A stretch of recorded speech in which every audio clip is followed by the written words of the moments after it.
자, 그럼 이제 두 번째 구리부터 보실까요? 자, 구리 하면은 거기 보니까 식기에서 용출되는 우리가 녹그릇 사용할 수 있잖아요. 그런 녹그릇에서 용출이 가능해요. 근데 일반적인 녹그릇은 아니고 잘 관리가 된 녹그릇은 아니고요.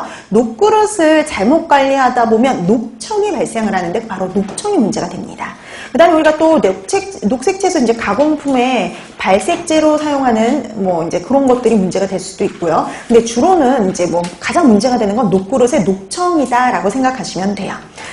자, 그러면 봤더니 구리는 간단하게, 원래 구리 같은 경우 우리 몸에 필요한 영양소이기도 하지만 다량 섭취하게 되면 독성이 나타날 수도 있어요. 자, 그래서 만약에 문제가 된다라고 하면 녹그릇에 녹청이 문제가 될 수 있다, 이렇게 생각하시면 되죠. 자, 근데 그러기 다에 보니까 이런 말이 있어요. 구리는 축적성이 없대요.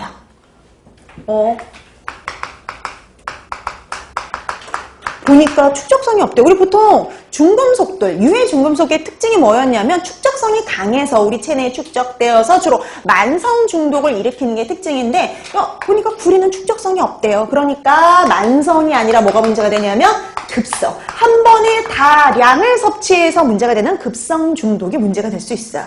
그게 극히 드물게 일어나죠. 자, 그 다음에 나타나는 증상을 보면 구강에 뭐 자결감이라든지 타액 분비가 과하게 일어난다든지, 그 다음에 주로 간의 문제를 일으킵니다. 간세포 괴사, 간색소 침착 같은 간 증상을 유발할 수 있어요. 그래서 뭐 되게 중요한 건 아닌데 그냥 얘네들은 간 증상을 보이더라, 이렇게 생각하시면 되겠고요. 또 이 구리 같은 경우 SH 화합물과 결합을 하는데 이 SH 화합물과 결합해서 효소의 작용을 방해하기도 해요.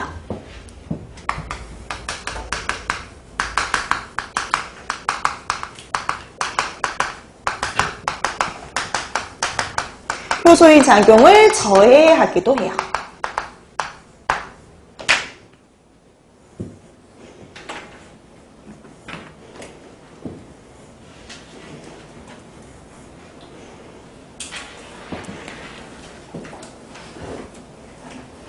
자, 이렇게 해서 구리 같은 경우 문제가 되기도 하죠.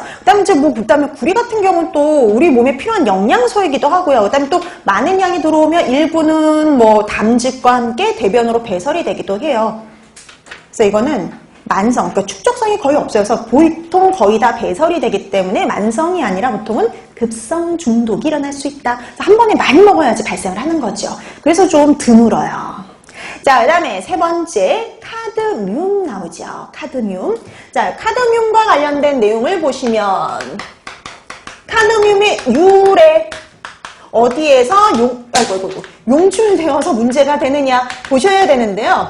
카드뮴 같은 경우에는 예전에 일본에서 큰 사건이 발생한 적이 있죠. 아연 재련 공장. 그러니까 이 공장이기도 하면서 탄광이기도 하거든요. 자, 그래서 공장 폐수가 문제가 됐던 사건. 그 다음에 요즘에는 뭐가 문제가 되냐면요. 이제 폐광들에서요. 광산에서 흘러나온 폐수.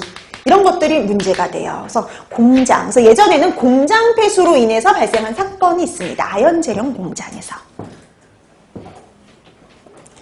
자, 이런 폐수, 공장 폐수가 어디로 흘러 들어갔냐면 하천으로 흘러 들어갔고요.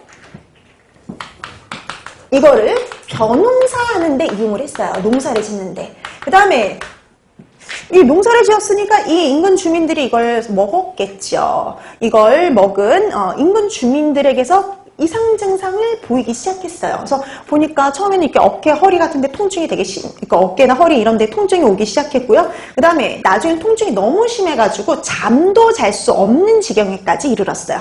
그래서 여기는 나타나는 증상의 특징을 가지고 중독증의 이름을 지었죠. 그래서 고통이 되게 심해가지고 상당히 아프다 보니까 이타이병, 아프다병, 이렇게 이름을 지어놨어요. 그래서 이타이병, 뭐 내지는 아우치병.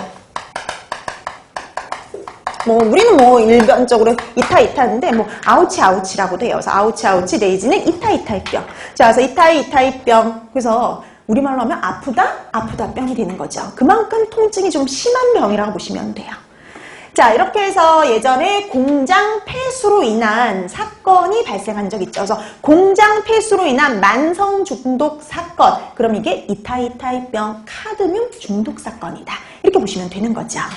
자, 근데 또 하나 문제가 될 수 있는 게 우리가 식기를 도금하는데도 이용이 돼요. 그래서 우리 보면은 뭐 식기를 도금한다든지 유약의 성분으로 들어가기도 해요. 그러다 보니까 당연히 이런 식기에서도 뭐가 될 수 있냐면 용출이 될 수 있어요.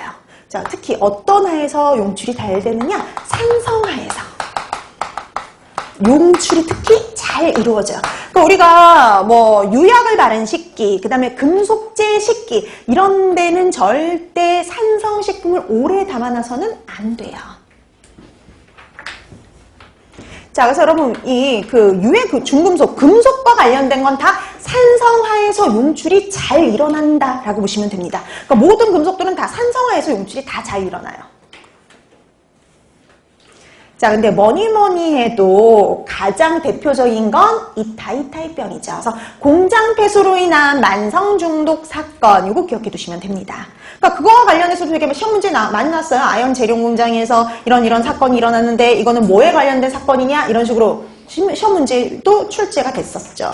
그래서 요와 관련된 것들은 꼭 기억해 두시면 되겠고요. 자, 그 다음에 카드뮴의 소화관 흡수율은 5 내지 8% 정도 돼요. 5 내지 8% 정도 소화관 내에서 흡수가 되고요. 보통 이게 흡수된 것들은요, 보통은 간이나 주로 신장에 주로 축적이 돼요. 근데 간하고 신장 중에서요, 신장이 좀 더 많이 축적이 됩니다. 자, 그러면 증상, 중독 증상. 요거 흡수율도 예전에 시험 문제 보기로 나온 적이 있어요. 그래서 소화관의 흡수율은 한 5 내지 8% 정도 되고요. 그 다음에 얘네들이 흡수가 되면 보통 간이나 신장이 주로 많이 축적되더라. 이렇게 보시면 되는데 좀 더 많이 축적되는 건 신장입니다. 자, 그럼 이제 증상들이 나타날 거잖아요. 거기 한번 보실래요? 어떤 증상이 나타나는지. 자, 보통 이제 어떤 증상이 나타나는가 봤더니 카드뮴 같은 경우는요. 생물학적 반감기가 10년 이상은 된대요. 그리고 급성 중독으로는 소화기 증상, 그 다음에 분진에 의해서는 폐장에도 나타날 수 있고, 소화기 증상, 위장 증상은 누구나 나타날 수 있는 거잖아요. 근데 만성 중독 시에는 허리 통증, 보행불능, 골,